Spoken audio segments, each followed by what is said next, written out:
disco track, is well known among many Thais for some time. It was mentioned in His Majesty's speech on the 4th of December 1992. Do you recall to what issues the disco track leads?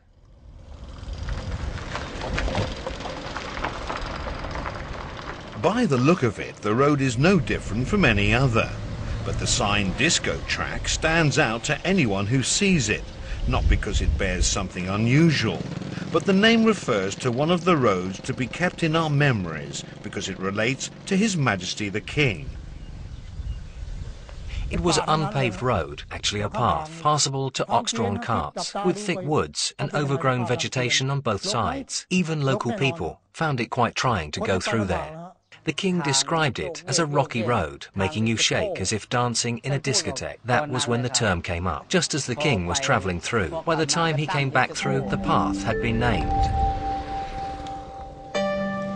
The even paved road of today leaves no trace of its original condition when His Majesty travelled through in the night of the 25th of November 1992. He told us upon arriving at the Khao Wong Widyakan school that looking down from the helicopter after circling the site for a while, he saw something which interested him very much, so he took a trip here to inspect. Here, over here, this way down.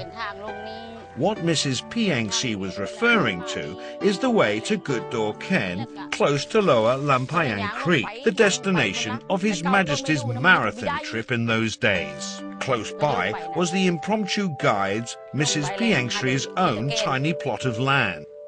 Here we are, my paddy field. The king came down this way too. This rough path has changed somewhat in that it is less untidy now. The road has changed. It used to be just a narrow path far down there. Right next to Mrs. Piangsi's plot of land was the creek His Majesty saw from the helicopter. Here, Gutdokan, the essence of this place. At the time, no one would have thought the creek would become the source of so many stories being told even today.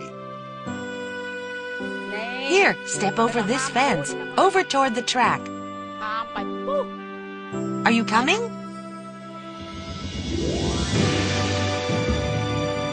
That night of 14 years ago, nobody had thought this place would be in the route of His Majesty's visits. It was an impromptu visit, of course. The path was far more untidy at the time he came here. He asked us how we would like to have water supply. My husband said yes. The king told us that's why he came. He walked down to here. It would not be far-fetched to say that the 8-rai plot of land owned by Mrs. Piangsi serves as an inspiration to His Majesty's new theory approach, which he later initiated for farmers in Khao Wong District, Kalasin Province.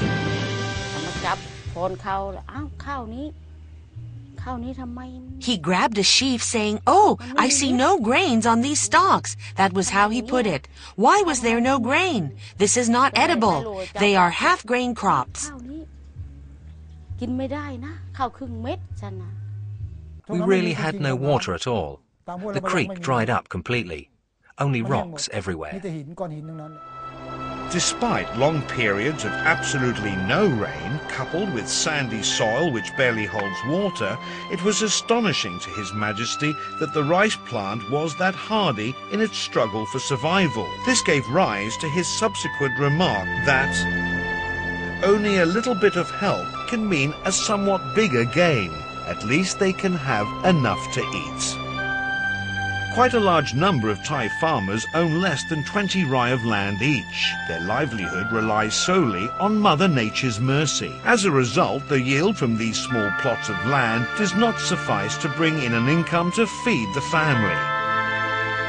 How can the moderate-sized piece of land, the farmer's only capital asset, sufficiently nurture the owner's livelihood, and at the same time secure him a virtual immunity against capricious natural forces? That sheaf of undeveloped rice stalks inspired His Majesty to acquire some 10 rai of land in Khao Wang district and turn it into an experiment station to squarely resolve food scarcity among farmers. And it was there, in Khao Wang, that the term, the new theory, was created by His Majesty. Incidentally, my son, who was assistant village headman, heard at a meeting that a certain family had put up their land for sale at 4 to 5 million baht per plot. I told my son we were not going to sell our land. Instead, we would donate it to the king. That was how this area became the first private-owned piece of land come experiment plot under the new theory scheme. In one of His Majesty's addresses, Mr. Kaikam's spirited voluntary act was commended as follows.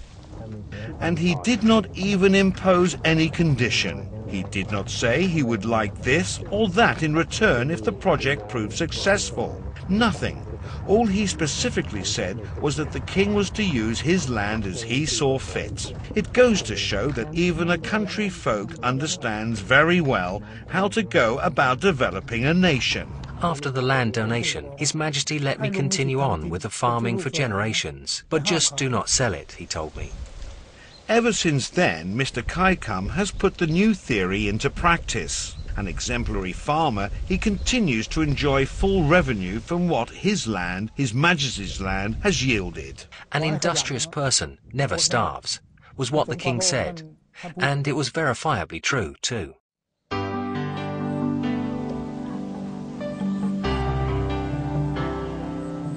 Looking back now at the period starting from 1989 at a place near Wat Mongkon Chai Patana in Saraburi province, His Majesty spent a certain amount of money from his own personal fund to acquire a piece of land and set up a development service centre for experimentations and studies on an agricultural development model.